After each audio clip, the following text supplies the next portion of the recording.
Good morning! Good morning guys! Welcome back to my channel, Pinay sa Paris. Hindi po muna tayo magpapakita kasi nga kagigising ko lang, wala pang ayos ang mukha. Ito ay ang breakfast ko. Ito lang po ang ating breakfastin. Medyo hilaw pa not yet enough fried. Matagal na siyang kasi ano pa siya kaya pala mura. Sa Ocean ko binili. Ito lang pagpapabagsak ko kaso ayaw nga maganit. Ayun. So ito lang ang breakfast natin. Kasi naubusan ako ng itlog. Ayan, naubos na rin. Tanggal na rin guys. Naubos na malagad. Hey guys, narito tayo sa River Seine. Nanonood ng mga boat na dumadaan pero super hangin, grabe. Nanonood ng mga nadaang boat kaya lang medyo malamig at mahangin nga, grabe. Pakita ko sa inyo mga nadaan na boat. Ito ay parang floating park. Ayan, malaki. Namit ko nga yung gwardiya doon sa dulo. Nakipag-daldalan sa akin. Tagal-tagal mo yung pagchismisan. Ayaw na akong bitawan. Marco daw pangalan niya, Italian at half Italian, half Algerian. Well, maganda. Siya yung nagbantay dito sa floating park na to. Sinabi niya pa kung anong mga araw narito siya. Wala man din tayo interesado. Hindi mo tayo interesado Ngari lang siya. Tapos sabi niya kung asawa ko daw yung nag-iintay sa gate. Sabi ko wala. Ganun pala mga style nila para malaman lang kung may kasama ka. Nag-guardia siya dito Nandito to sa Mayen, Alma Marzo. Malapit sa American Church, Cathedral, American Cathedral. Ayan guys. Napakahangin. Kanina ang daming boat na dadaan.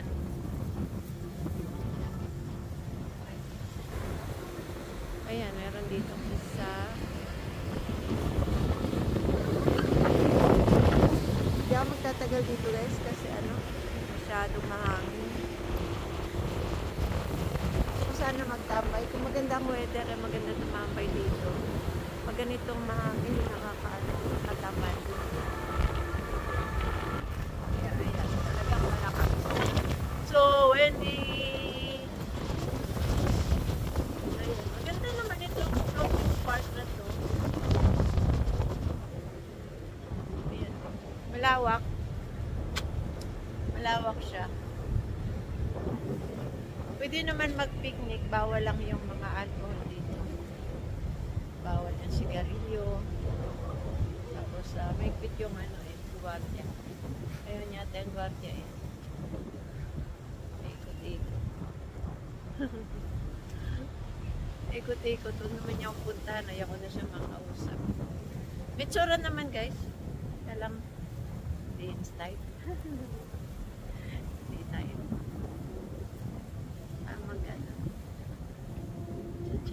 Day tao. Kahit malamig. Yan, kahit malamig maraming tao. Dahil mga boat kanina dumadaan.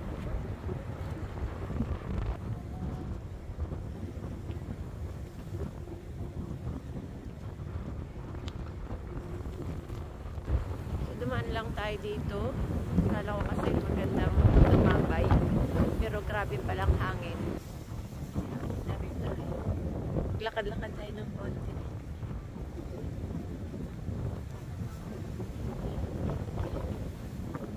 Ito na tayo naman. Wala na.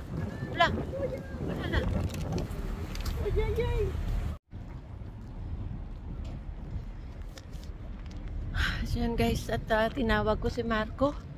Yung sabi ko namin guard kasi natumba yung babae, ang daming dugo. Ayun, Ayun, buti na-meet ko nga yung gwardiya dito. Tinawag. Ayun, sabi ko nga si Marco. Tapos din tumakbo ko doon sa kanyang opisina. Kaya na ano yung ano. Nandun pa nakahiga pa yung babae. Natumba siya sa harapan ko, guys. Kawawa naman. Kaya ayan. Iwanan ko na. At nandyan na may mga ano na yun. May mga samo na dumating. Ayan.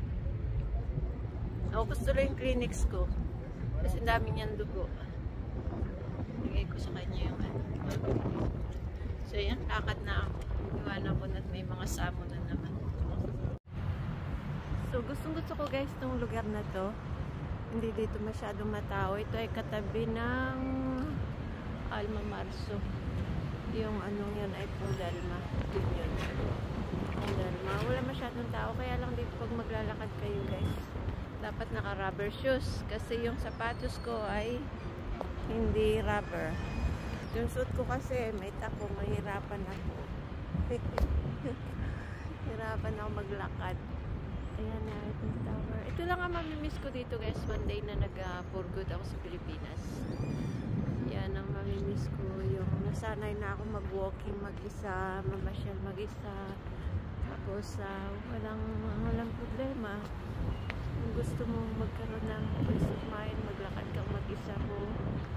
Tapos dito sa Paris kasi hindi naman delikado kahit nag-iisa ka lalo sa ganito. Pero sa gabi, huwag kayo dito pupunta.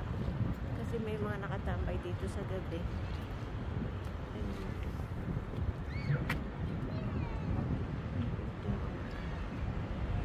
Yan yung maganda dito. Kaya basta maglalakad kayo dito guys, mag rubber shoes kayo. Kasi yung ano, tabi niya ay masyadong takong sapatos. Nasisira yung sapatos. Yung mga finish.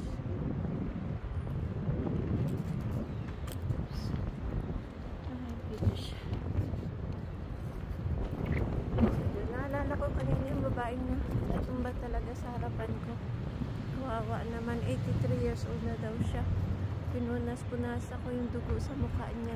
Gusto lang yung clinics ko. Tapos tumakbo nga ako dun sa ng office ng gwardiya na na-meet ko. Si Marco nga. Ayun. Siya yung tumawag ng mga samo. Yung samo ayun yung mga organs na gagamot dun sa sugat. Natayang dugo kasi. Natayang dugo ng babae. Tumulo yung maraming dugo. Naano yung kanya. Na-out of balance lang naman siya eh. Kasi katatayo lang niya noon. Tapos naglakad ng konti. Kaya mahirap din palang ano. Pero may kasama naman siya isang matanda din babae. Puno ka sila ng alahas eh. Napansin ko lang. Sabi ko buti may kasama yung babae mo. Kasi punong-puno siya ng alahas. French siya. White. Pero ang dami niyang alahas sa katawan. Tapos may edad na sila.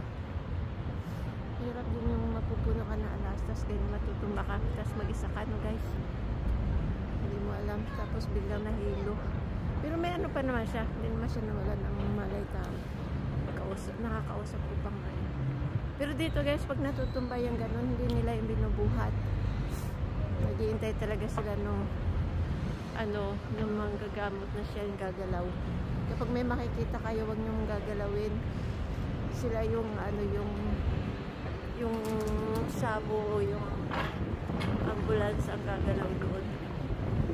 Basta kausapin lang. Huwag gagalawin. Hangin pa rin. Hangin pa rin guys.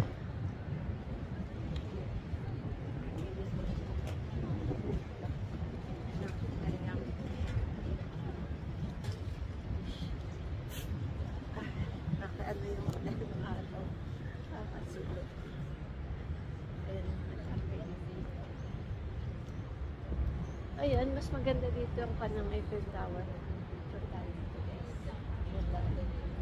Nagilid pa rin yung camera ko. Ayan. Eiffel Tower dito.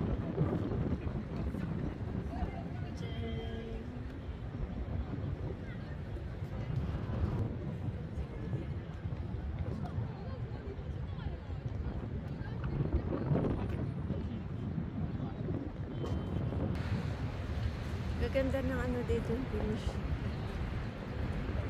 Ano yan eh? Apartment boat nila yan eh. Isa ang ganda ng kotse ng mga yan.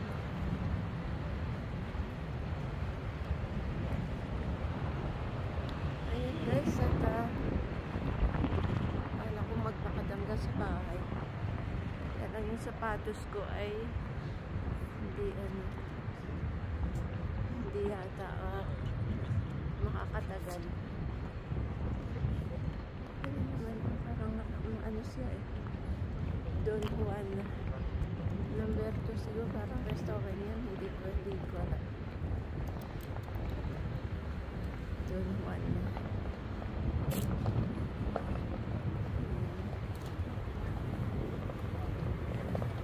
Ito may mga fisher. Pero binabalik naman nila guys ang mga nahuli nila.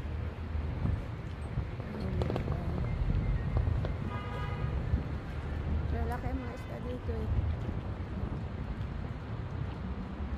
Nag-fishing sila. Kailangan dito may lisensya pag mag-fishing. May kinukuha silang lisensya sa City Hall. Ito na lang sa dulo. Sa City Hall nila inano. So kung magkano yung one day yata ay 50 euro. Parang ganun. Hindi ko sure. Hindi ko sure guys. Ganda oh. Nagsik yung aking ano. Lakas ang hangin doon. It's windy. Lakas ang hangin talaga. Hindi na lang aakit sa dulo. Ayan, kitang-kita ang Eiffel Tower dito. Ayan guys. Ayan ang nakaharap.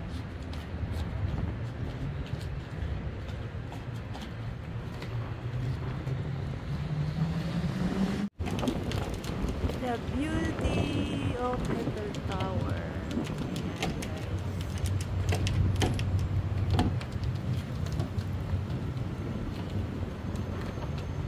Thank you guys for watching and please like and subscribe. Thank you.